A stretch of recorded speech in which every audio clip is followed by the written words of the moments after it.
going to talk about Bitcoin and what Bitcoin means to the future of the financial world.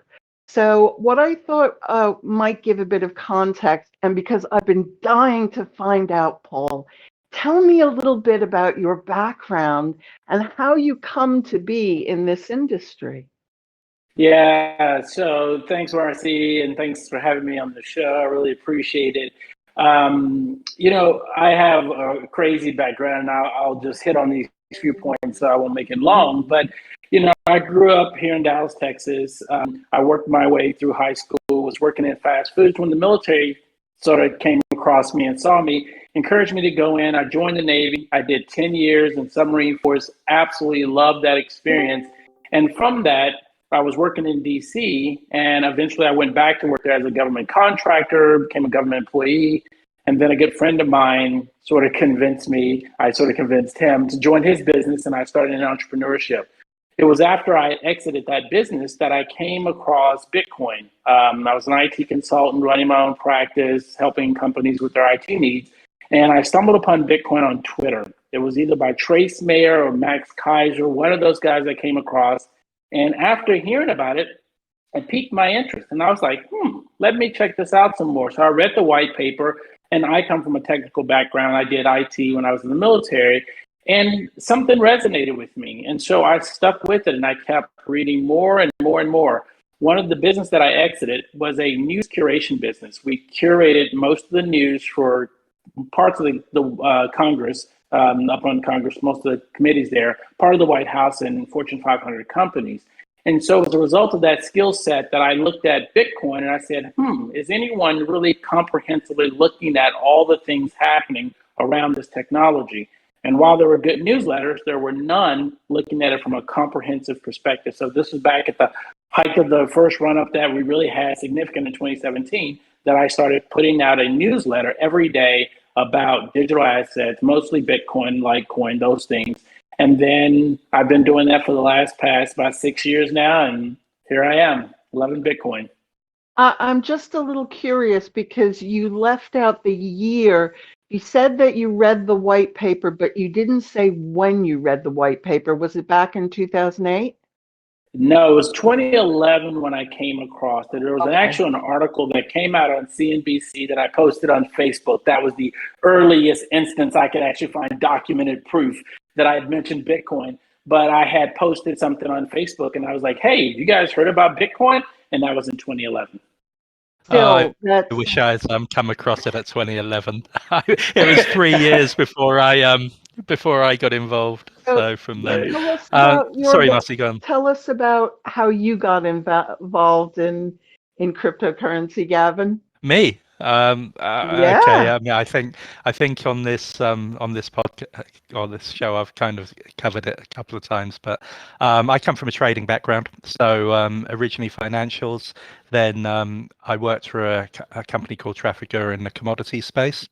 And while I was there, speaking to somebody, a friend of mine, can't even remember who it was, but they mentioned Bitcoin, and I said, what is this? And read about it and loved it because it combined all of the interests I had. There was a financial aspect to it, but there's the cryptography aspect to it, the actual modeling of the calculus behind the crypto, but also the privacy aspect and the way it changes the way that that people can transact and keep control of their assets. So it just hit all of the things that I was interested in.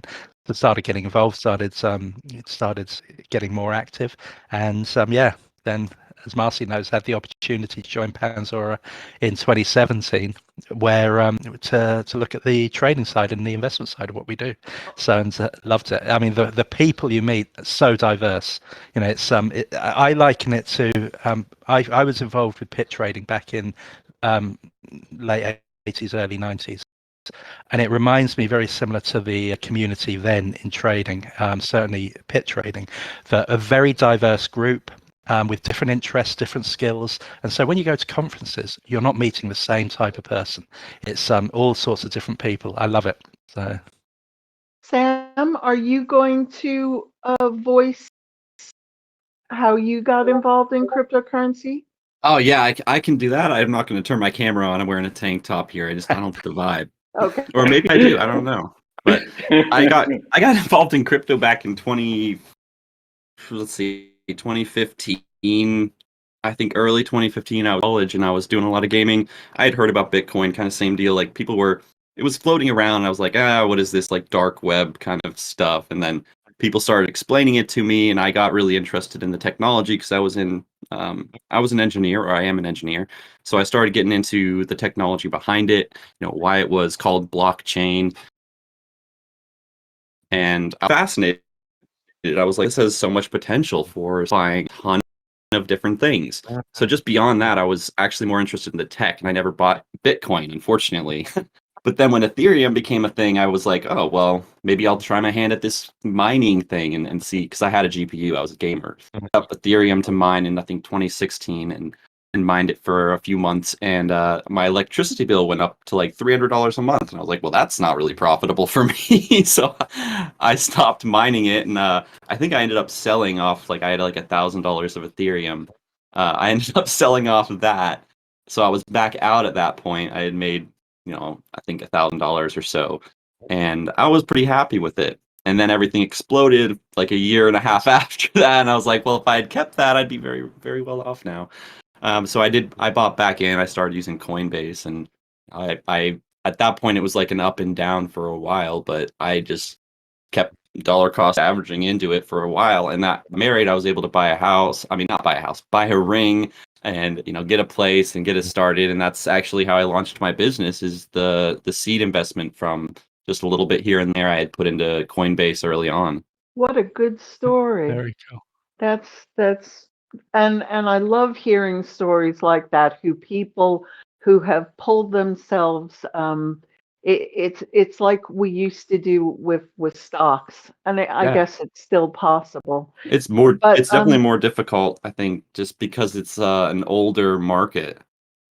you mean a more mature market, the stock market? The more mature market. Yeah, it's just like it's been more established. There's definitely, unicorns and stuff, but there's also people like Gavin who just understand it way better than us younger people who are trying to figure out what the heck is going on. And it's places like this where people that are really essential to that education. I knew this was coming. You'll get used to this in this conversation. Sam loves to make reference that I'm one of the old guard. Yeah, all right. Absolutely. I'm not telling anybody that they're old. I'm just merely distinguishing that there's a knowledge gap. The knowledge gap is what gets us. There's nothing that can replace years of experience. Just teasing. So, yeah. So the subject matter for these events mostly thus far has sprung out of what is driving me crazy. And there is this thought experiment that I have when I'm washing the dishes, when I'm vacuuming, where I think to myself, well, what in the next 5 years, what would the world be like now that there is Bitcoin, as opposed to if there wasn't Bitcoin? We were in 2008, there was a financial crisis and governments were able to do certain things. Is that now no longer possible?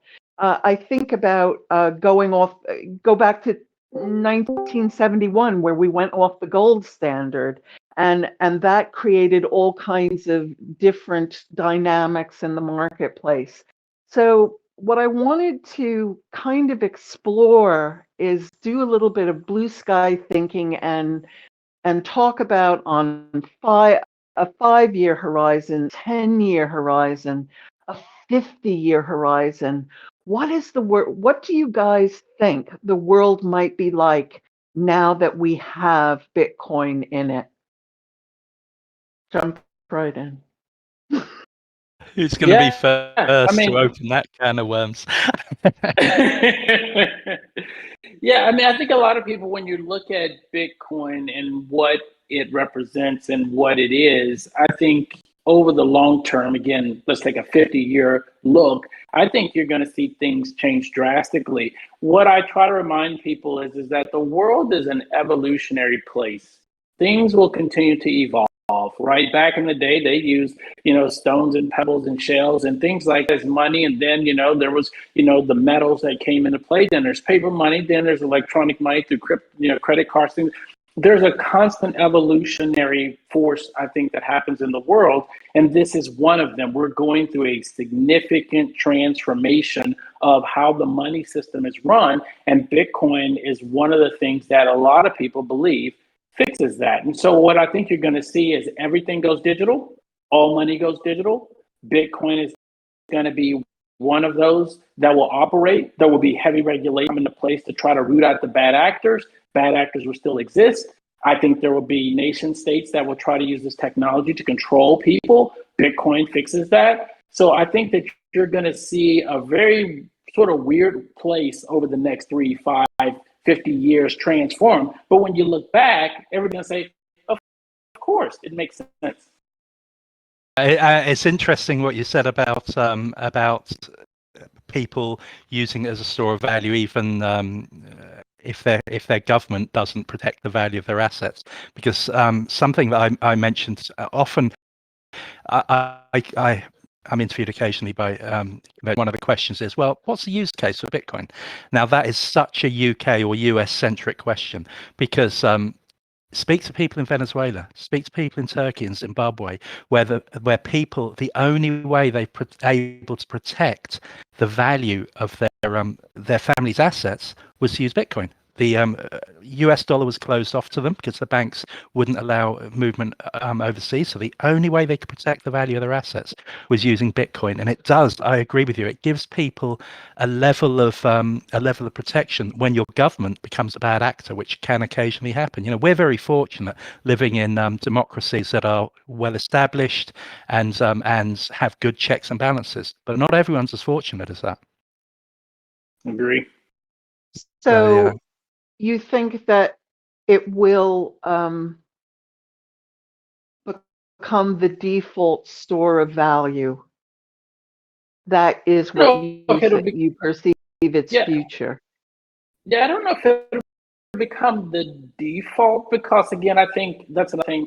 I think it's human nature. We want to pick one or the other. And I think it's one and the other. I think that these things are going to coexist for a while. There'll be bonds, there'll be derivatives, be stocks. The whole system is going to continue to operate. It's not like because we have Bitcoin, it shuts everything else down. I think Bitcoin is going to be sort of that exit door that you can go out of if you need to use it for whatever reasons, as Gavin just mentioned about some of these countries. When your government becomes a bad actor, there's Bitcoin. But if your government is a good actor, that's fine. You can still use what they have, but there's also Bitcoin. So I think it's this and, not a this or. What about there are several other currencies in the top tier, and I know, Paul, that your publication focuses, did you say on the top 10? So Litecoin, I presume Ether is one of the top currencies? the top 10. The top 10, believe it or not, are stable coins. UST, which is Tether, USDC, which Circle is stable coin, Binance is stable coin, and then you have one of the others up there, stable coin. But there's like 4 stable coins up there: Bitcoin, Ethereum, you have Solana, you have Cardano, XRP, and you have Dogecoin, which stays in the top 10. It fluctuates between Polkadot, Dogecoin. I can't wait for it to get out. But yeah, those top 10 digital assets, those projects, they are pretty much cemented. I would be shocked to see any significant movement in the top 10 digital assets by the end of the year. It's interesting that you mentioned the stable coins in the mix, which obviously they are, certainly by usage. How do you see regulation changing that landscape over the next few years? Because at the moment, historically, it's been very much, if you like, the Wild West of keeping your cash value stable in the crypto space. There's not really been any control over the companies who do it and so on. But surely that's unsustainable on a longer term basis. It's changing drastically. And again, like I tell folks, we just saw what happened back when it was an old meme that every time Bitcoin starts to run up, China comes out and says, we're going to ban Bitcoin, the price falls. And then they keep saying they're going to ban it year over year. Well, now it's Tether. Every time you turn around, someone's saying, we want to know what Tether is backed by. And now the US courts are saying, we want you to prove to us what Tether is backed by. And I think that regulation right now is coming hot and heavy on stable coins because we're watching Congress get involved, the courts get involved, the SEC, everyone is focusing on stable coins with good reason because stable coins are being treated as money, so to speak, in some of these places. And it can actually be a very effective means of money. Why? And people remember stablecoins came into existence because it was so hard, and you guys as traders will know this, to move from dollars to trading Bitcoin. Back in the day, if you want to go from your bank account to an exchange to buy Bitcoin, you're talking days, sometimes weeks. Well, you can't trade effectively that way. So introduce Tether as a stablecoin. Now you could go from Bitcoin to Tether within seconds. I mean, it was so fast to do that process. So these stable coins, they have a function in the financial sector that all of a sudden governments are like, wait a minute, we need to put some regulation around these stable coins. And we saw what happened with Terra's whole ecosystem, which created us being in crypto winter right now. So they're coming out saying algorithmic stable coins are going to be outlawed, so to speak, or they're going to be at least shut down right now for the next couple of years till regulators can study it more and figure out what's going on before they let it. But yeah, I think regulation's coming in hot and heavy on stable coins. Yeah. We were speaking to a guest a couple of weeks ago, Alex. He's very interested in this area, and where we were talking, a few of us, and we kind of think there's almost a triangle of value that you've got. You've got on one hand, you've got the genuine cryptos, so they fluctuate in value. Then you've got two types of stable coins which we think will evolve. One is the government tokens, effectively the government central bank tokens, and then you've got the privately issued stable coins, I guess, is best. So that I guess is akin to the old 1900s where you'd have a bank would issue their own dollars, and they were supposedly convertible, and that I guess is where we are in the stable coin world at the moment. We haven't quite got that central bank apart from the Chinese implementation, but the central bank token yet, but we still have these privately issued dollars. So it looks like what we're saying is have the central bank, then it's interesting to see whether they'll even allow these privately owned dollars or yen or euros to even exist. And I think that's it'll be interesting to see how that holds. Yeah, no, you're right on that. Oh, go ahead. Apologies on lateness, but I wanted to add one interesting aspect about how we simulate 30-year, 50-year, and even 100-year, or even 10-year horizon is how the future of the euro dollar market and these offshore dollar markets, how that translates into the stablecoin market and these global transactions that cross borders more seamlessly through cryptocurrencies and Bitcoin specifically. So just wanted to add that in my point of view, I do think that there will be capital that shifts in that monolith of a market that goes into these more digital and cybernetic means of the future of the global economy. Yeah. I think a lot of the questions seem to be around, again, ownership and control of those assets once they become central bank assets. Because with Tether, let's say, sorry, can you still hear me? Mm-hmm. Yeah. Yes. With Tether, you can move it into your own wallet, and you absolutely control that in a way that you don't own the cash in your bank. And it'll be interesting to see the model that is created around central bank tokens. A, whether they even allow private ownership, and B, if they do allow private ownership, is that going to be your own actual ownership, or is it going to be owned by the intermediary and you're just a creditor to that intermediary? So I think there's a lot of unanswered questions that will, I think, if they go for an unowned model, the privately owned stable coins will still remain a force, because why would I just switch from one means where I don't really own my cash, and if the bank folds, I lose that cash, to a digital version of that. No value to me, so why would I put my money there? If, on the other hand, something that I genuinely own, then yeah, I can buy into that as an asset class. So I think there's a lot of unanswered questions at the moment. Yeah, I think it's going to be incredibly tricky. Yeah. There's two other, up in the top tier, there are two tokens that stand aloof from all the others. And one of them is, now, it seems to me, at least, very, very reputable. And one of them seems to me very frivolous. And the reputable one is Ripple. And the frivolous one is Dogecoin. Can you guys comment on whether there is a valid positioning for both of these tokens and where they fit in the ecosphere? Yeah, I think it is. And as much as I hate on Dogecoin, one of the things that I tell people, because I curate the news all the time and I've seen this shift happen, it did start as a joke. It literally was a joke. But as a result of people getting behind this project and the money that has flown into the project, I think it is starting to mature and it's starting to build itself out. It's not just a digital asset anymore. They have an exchange now. They're building out the blockchain so that they can do even more capabilities and functions on it. And if it continues to morph in this, Dogecoin, whether I like it or not, is going to be a legitimate crypto asset.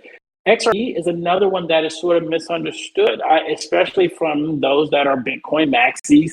And I like to tell people that while I'm not a Bitcoin maxi, I do lean toward Bitcoin more than all the others. But the reality is XRP, and I just had this conversation with the gentleman this morning, it's ISO 222 compliant. We're talking a blockchain, or it's not really a blockchain, but we're talking about a ledger that's being used for cross-border payments and cross-border transactions at a global scale that is unlike anything else. And so XRP, if Ripple wins this lawsuit, and I believe they will, even if they don't, will continue to be used globally within the banking system, because people miss that Brad Garlinghouse said, I've created Ripple not to compete with Bitcoin, but to be a solution for the banks. This is a banking solution that's helping the banks move money in a way that they haven't been able to move it before. And the Bitcoin maxi will say, well, Bitcoin can do that. I know, but Ripple is doing this specifically for the bank. So I think you're right. One, lot more credibility is XRP, Dogecoin, not so much. But at the end, I still think it's both. I think they have their utility and there will be communities of them. And that's sort of my take on it. Yeah, I think Ripple in particular. I mean, when I started in the space, Ripple was very new. It didn't have a lot of banking partners at the time. It was new on the block, and the number of projects you would see where people were trying to use Bitcoin for a similar thing, and they would jump through all sorts of hoops, like back-to-back swaps with Bitcoin. So you did a yen Bitcoin dollar Bitcoin transaction with a swap, so you never took that Bitcoin risk. You know, you were offsetting the risk continually, and it ended up using a decentralized token in a very centralized setup, which kind of defeated the object. And then Ripple came along and said, actually, you know what? Let's just design this from the ground up to be a means of transferring for large players one currency into another, and this is just the intermediary. And it does a great job at fulfilling that function. So Doge presents interesting problems to me as a hedge fund manager. It's we run a quant fund, so it stipulates in our mandate how we allocate the assets. And because Doge is in that top echelon, we have to allocate assets to trade Doge, and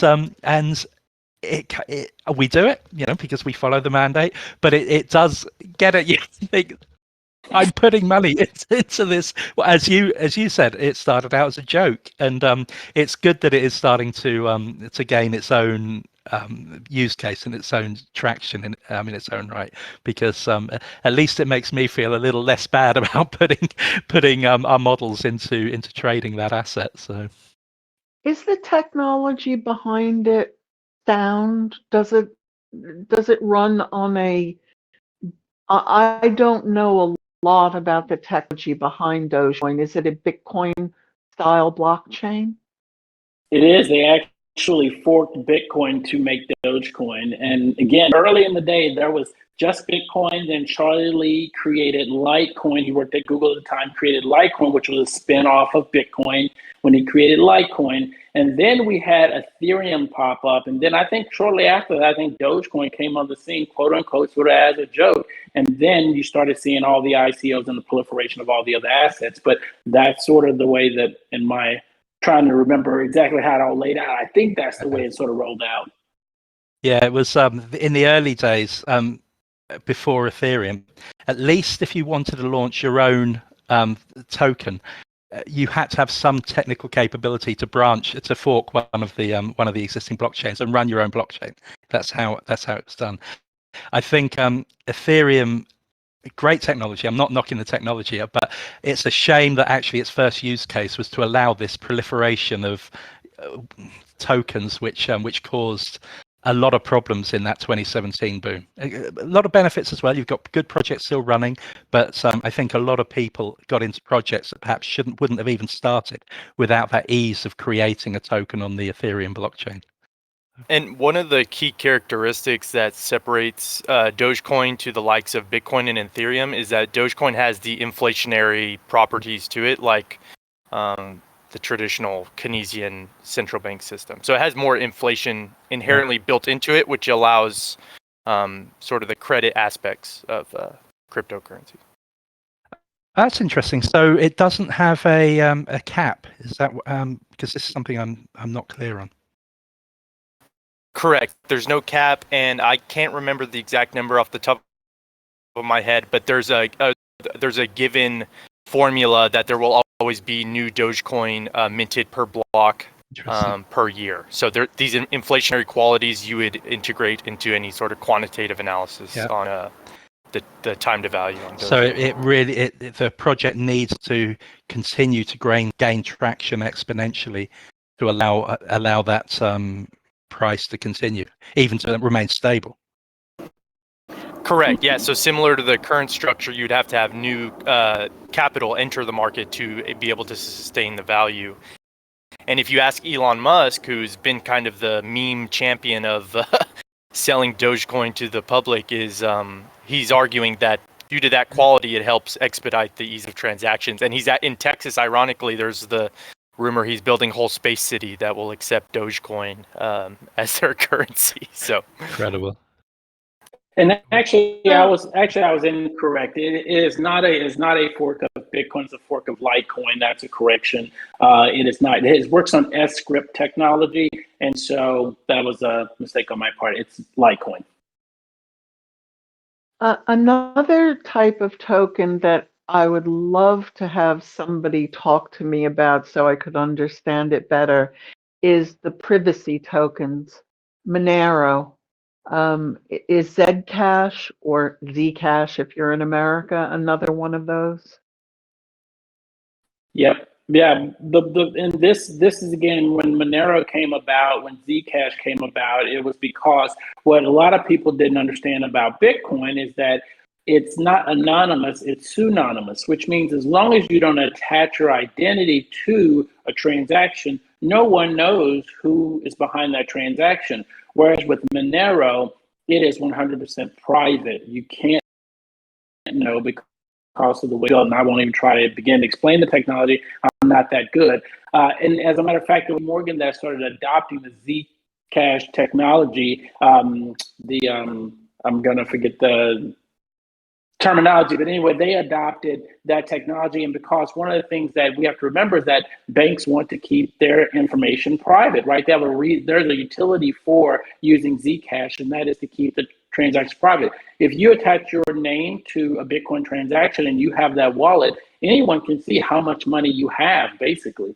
And so the privacy coins, they do serve a purpose that's out there. The government's going to fight against it. Why? Because they want to know who's behind these transactions for money laundering purposes. And so this is the whole issue that came up with Tornado Cash. And while they sanctioned Tornado Cash, which is a crazy discussion all in of itself. Yes, it's a question, isn't it? Because on the obvious answer is, well, if you've got nothing to hide, why problem? But the problem, once that information is out there, so if there's a push, certainly in the EU, I'm not sure what it's like in the States, that every single wallet holding Bitcoin should be identified to the authorities, so that they can track who is passing money to whom. And that includes private wallets. So that's not just hosted wallets, that's your own private wallet. And if you try and move from an unregistered private wallet to a regulated wallet, it should be blocked because they haven't registered who the owner is. Now, that's in many ways much worse than it moves from being much better to much worse than cash, because once that information's out there, I'm sorry, but governments haven't got a great track record of protecting people's information. So once the owner of that wallet is out there, then it's very easy for somebody with blockchain nominal blockchain expertise to see all of the transactions, say, well, okay, that's a small wallet, but actually it's owned by the same person that has $1 billion worth of Bitcoin. So now we know who to target. So all of a sudden you become target for bad actors because they now know what assets you have. And that's I think, a lot of the pushback. And I don't think yet the authorities quite get why people are up in arms about it. Yeah, there's a lot of efforts on how you do off-chain private transactions, how you could have layer 1 security, but perhaps more of the details of the transactions and the recipients and the senders go into a more off-chain, say, secure environment for the buyer and the seller. I believe there's a Mont Pelerin group in Switzerland. I saw that. I think they're working on some stuff like that. And but for Bitcoin to be truly anonymous, the only means through the design that's been implemented is to mine it yourself, and then you have to just only acquire Bitcoin through mining. So that's the only private way. And contrary to what most people understand about Bitcoin, though it's a way to evade being compliant and a way to evade government and taxes, actually the transparency of the blockchain and the open source nature of the blockchain, it's actually more efficient from a financial security standpoint. And even like operators within FinCEN in the US, they know that you can trace Bitcoin and know where it is faster than it is to operate through these complex legal jurisdictions and these multinational, shell games that get played. So it's actually easier to track money with Bitcoin. And then to Marcy's point about Monero and Zcash, they just have a lot more privacy-oriented interpretations of how digital and internet money should be. And obviously that is ripe for criminal activity. Actually. Marcy, sorry, guys, I'm going to have to leave a little early on this call. It was really interesting. I would love to speak to you again because I wanted to start asking you about your submarine career, because that's an area which I find fascinating, because it would scare the life out of me being inside this tube, however far under the surface of the sea you are. But I'm going to have to go now. But a pleasure to speak to you. Okay. Thank you so much. I'll speak to you later. Speak later, Marcy. Bye-bye. So, because I am running this and I can indulge myself and learn about the things that are of interest to me, I wanted to just touch on, if it's possible, the DeFi market. And as I understand it, and please correct me if I'm wrong, what we are using with DeFi tokens is that we are replacing the intermediary of the banks with technology. So if the purpose of the DeFi token is, let's say, loans, rather than have a bank sitting between the person obtaining the loan and the person with the money, and the bank takes the lion's share of the profit from the center of that transaction, there's a smart contract that is doing the same thing. Is that a fair analysis of what it is meant to do? It is, and if you listen to and the name will come to me, but they've written a book on the whole DeFi market. They've talked about it ad nauseum at these different events about what DeFi is bringing, and DeFi actually can help the existing financial structure operate I think, a lot more efficiently without having the middleman involved. The only thing for the end user, you have to be aware that there's not a help desk. There's not someone to call you. There's not someone to help fix things. DeFi is really that. It's decentralized, so there's no central entity. The smart contracts are written such that it will do the function, but sometimes smart contracts have bugs and they have issues. And we've seen a lot of hacks and attacks on DeFi.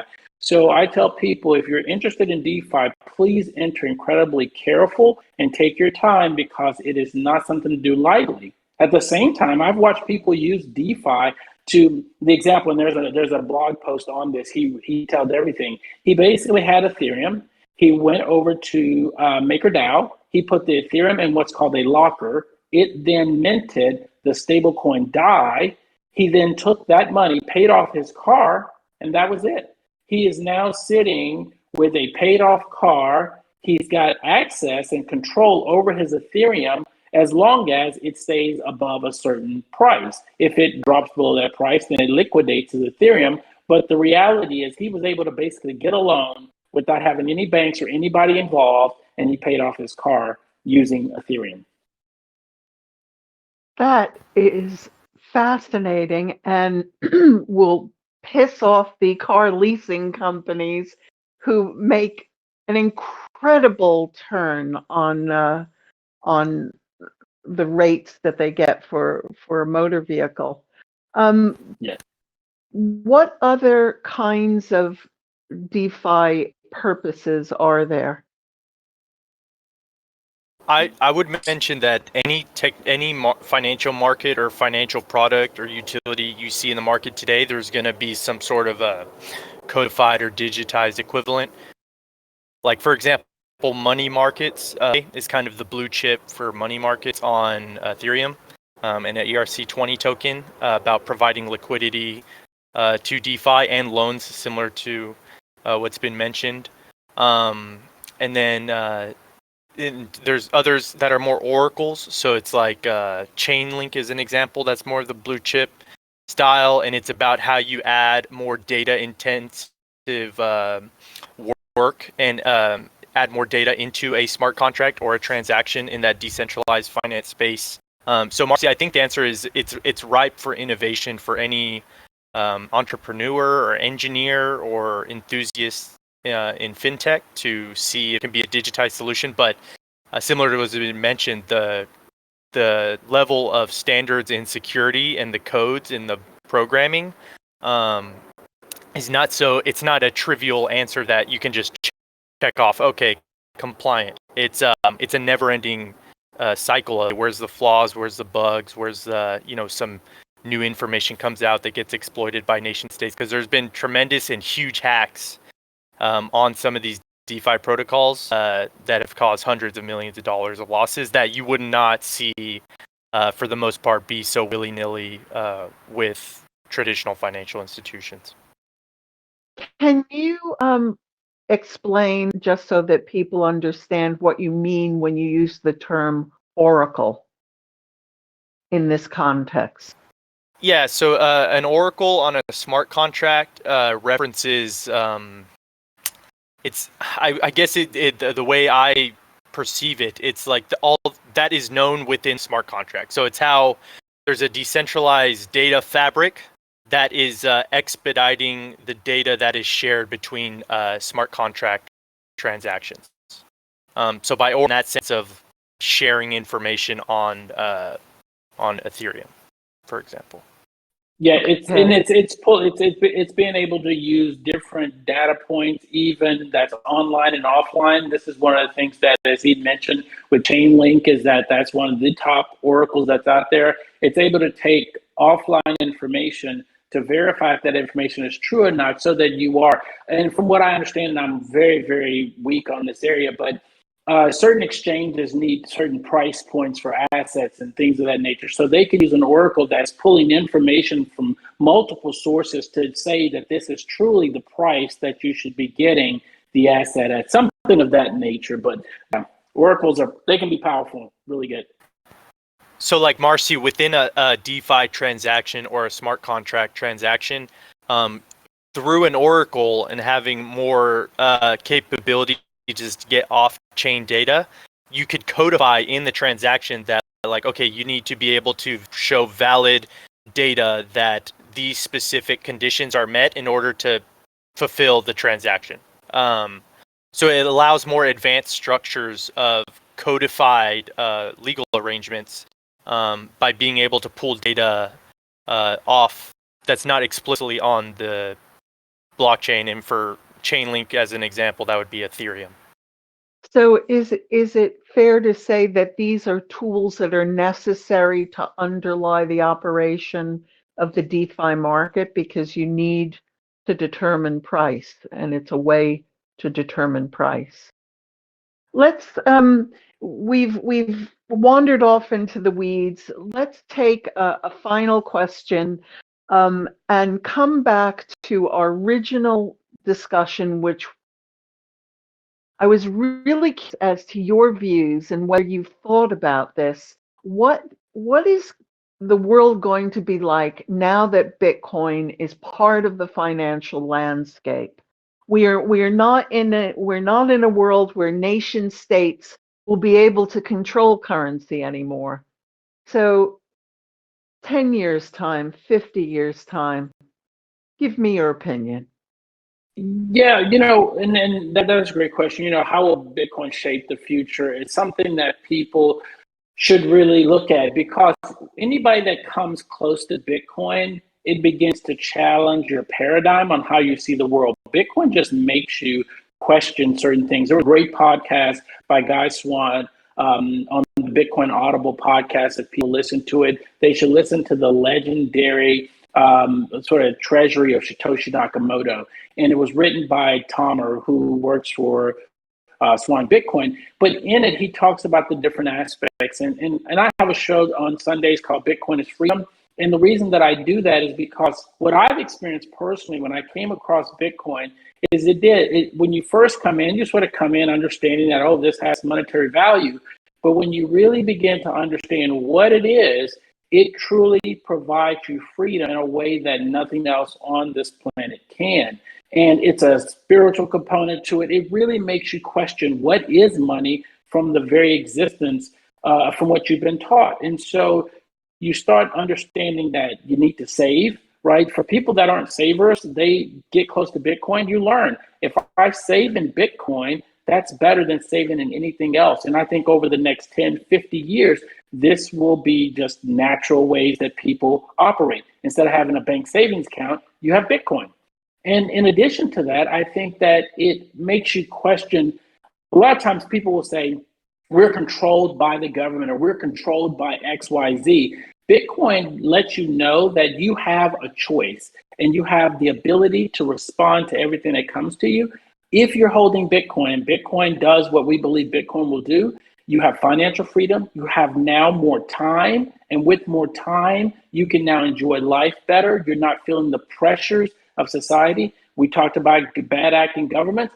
Bitcoin gets you out of that system. You don't have to necessarily worry about that. There's so many things that Bitcoin can do for a person once they truly understand it's more than number go up technology. Even though that's true, it really provides you a lot of freedoms that I don't think most people can understand. And Marcy, my take on how Bitcoin will shape the future in a nutshell, and I say this from I'm close to understanding how the Bitcoin mining industry and the Bitcoin environment in Texas is shaping out. And they've legislated the right to custody Bitcoin, which is a big deal, protecting the miners.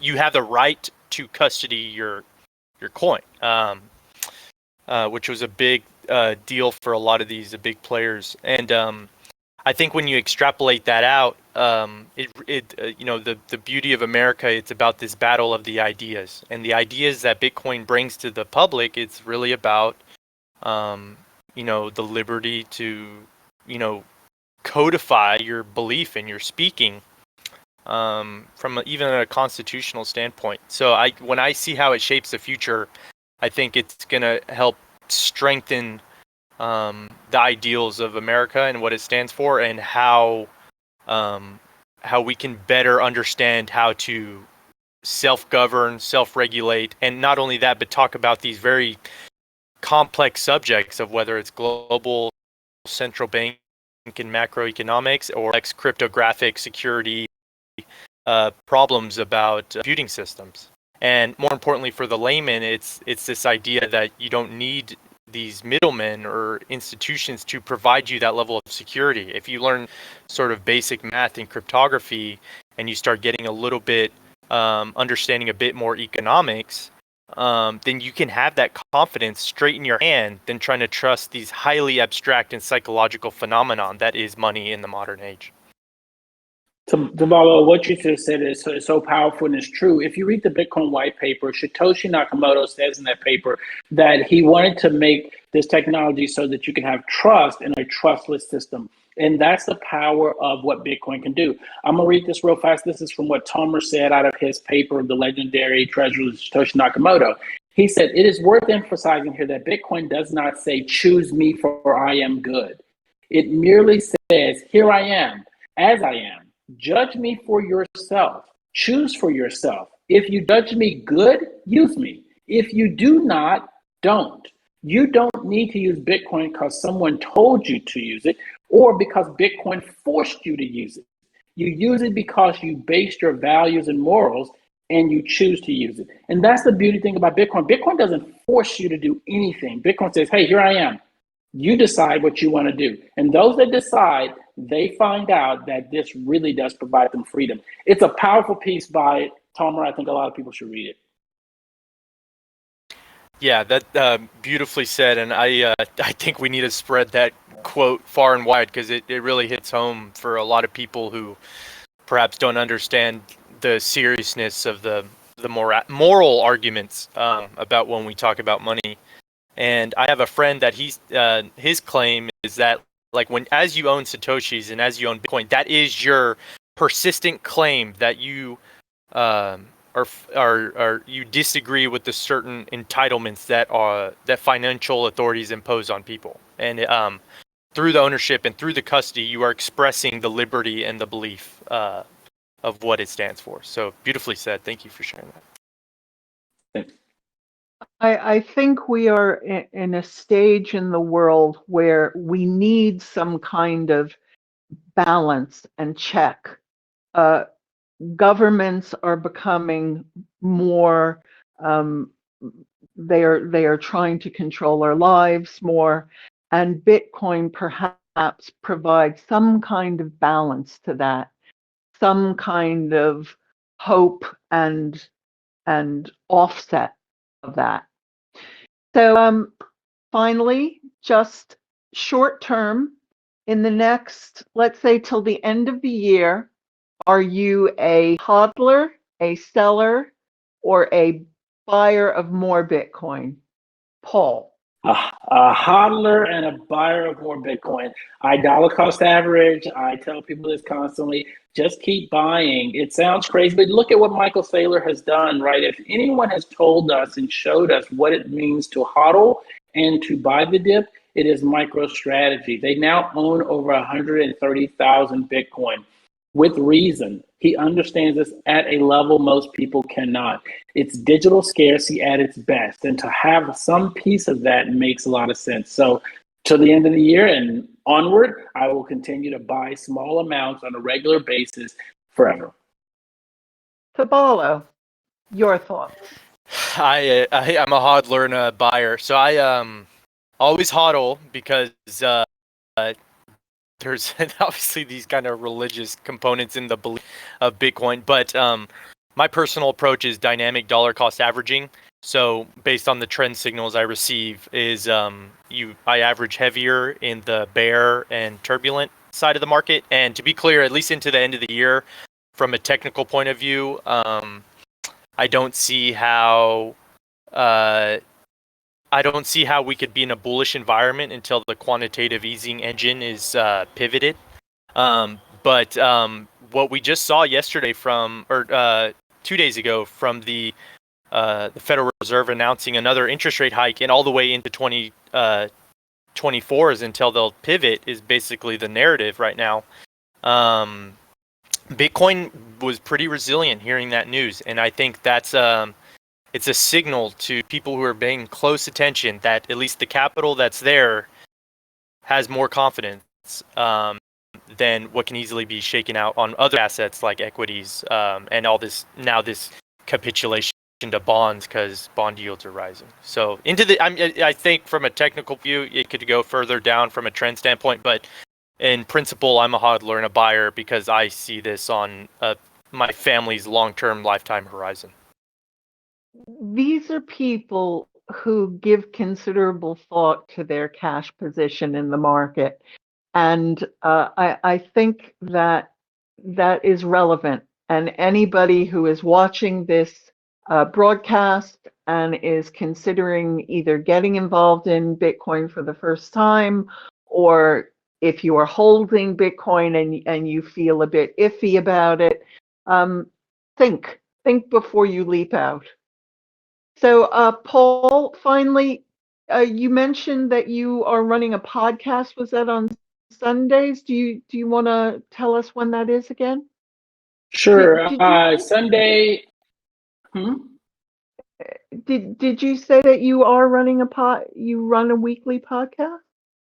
I do. It comes out on Sundays. I believe we're going to do it this Sunday at, I think it's 9. Yeah, I think it's 9 p.m. The Netherlands time. The reason the producer of the show is in the Netherlands, so I think it's like around 3 o'clock Eastern Central Standard Time. But yeah, it's called Bitcoin. Bitcoin is Freedom, and I do that on a regular basis. I have another one, Bitcoin and Politics. That's on Thursdays. It's sometimes weekly, sometimes couple bi-weekly. But yeah, I would definitely encourage people to check it out. It's only being aired right now on a channel that's on Twitter. I can give you that information and you can post it up so that people can find it. But it's currently just done on Twitter. Definitely. Yes, share that information with us. What about you? Do you run a regular recording, or will you give your opinions? Yeah.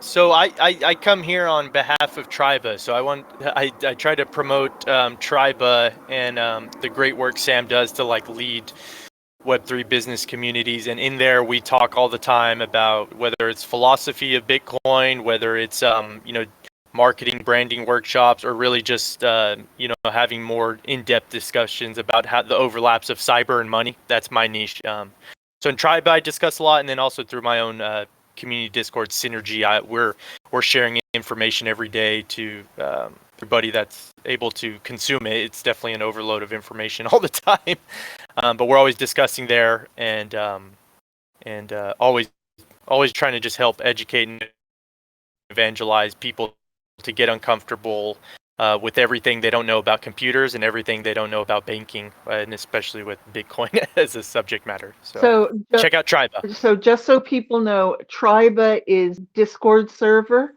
and it's a business-focused Discord server with a lot of really great information. Some of it is very unusual and unexpected, but definitely worth a look.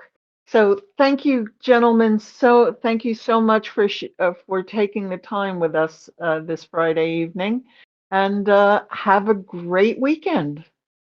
Awesome. Thanks for having me.